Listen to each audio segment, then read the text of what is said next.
आप सभी को प्रणाम। जय गुरुदेव। आज की इस अध्याय से पहले सभी मिलकर गायत्री मंत्र करेंगे। ओम भूर्भुवः स्वः तत्सवितुर्वरेण्यं भर्गो देवस्य धीमहि धियो यो नः प्रचोदयात्। आज का विषय है गायत्री के साकार एवं निराकार रूप। एक अहम प्रश्न है कि गायत्री के साकार एवं निराकार रूप में से किसे किस किस प्रकार से उपासना प्रयोजन के लिए प्रयुक्त किया जाए। इसका समाधान मात्र यही है कि जिन्हें निराकार रुचता हो वे सविता के भर्ग रूप का ध्यान करें। सूर्य का तेज प्रकाशवान स्वरूप उसका प्रतीक है। प्रभातकालीन स्वर्णिम सूर्य को सविता की आकृति माना जाता है।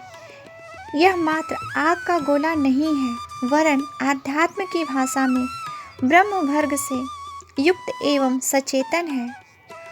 उदयमान सूर्य से तो मात्र उसकी संगति बैठाई जाती है।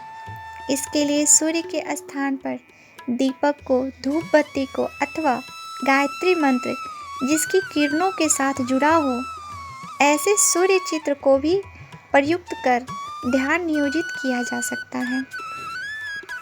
साकार उपासना में गायत्री को माता के रूप में प्रतिष्ठित किया जाता है। माता होते हुए भी उसका स्वरूप नवयौवन के रूप में दो कारणों से रखा गया है। एक तो इसलिए कि देवत्व को कभी वार्धक्य नहीं सताता, सतत उसका यौवन रूपी उभार ही झलकता रहता है। सभी देवताओं की प्रतिमाओं में उन्हें युवा सुदर्शन रूप में ही दर्शाया जाता है। यही बात देवियों का चित्रण करते समय भी ध्यान में रखी जाती है और उन्हें किशोरी निरूपित किया जाता है।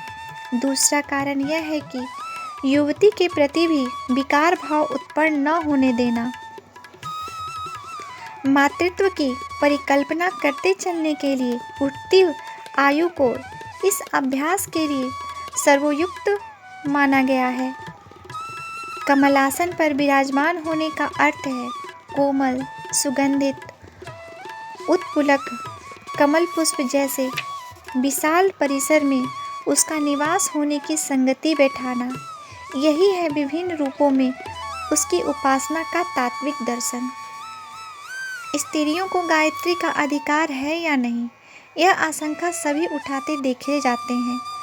धर्माचार्य भी तथा शोषक पुरुष समुदाय भी वस्तुतः नर और नारी भगवान के दो नेत्र, दो हाथ, दो कान, दो पैरों के समान मनुष्य जाति के दो वर्ग हैं। दोनों की ही स्थिति गाड़ी के दो पहियों की तरह मिलजुल कर चलने और साथ साथ सहयोग करने की है। दोनों के कर्तव्य और अधिकार सामान्य हैं। प्रजनन प्रयोजन को ध्यान में रखते हुए एक ही कार्य क्षेत्र परिवार, दूसरे का उपार्जन, उत्तरदायित्व इस रूप में बांटे गए हैं।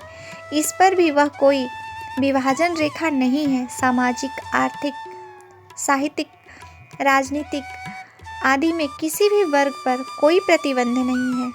इसी प्रकार धर्म आध्यात्म क्षेत्र में, साधना उपासना के क्षेत्र में भी दोनों को स्वभावतः सामान्य अधिकार प्राप्त है।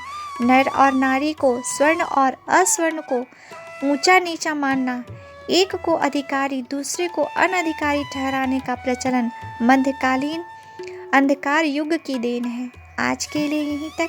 आप सभी को प्रणाम। जय गुरुदेव। आज ये पुस्तक का स्वाध्याय समाप्त हो गया है।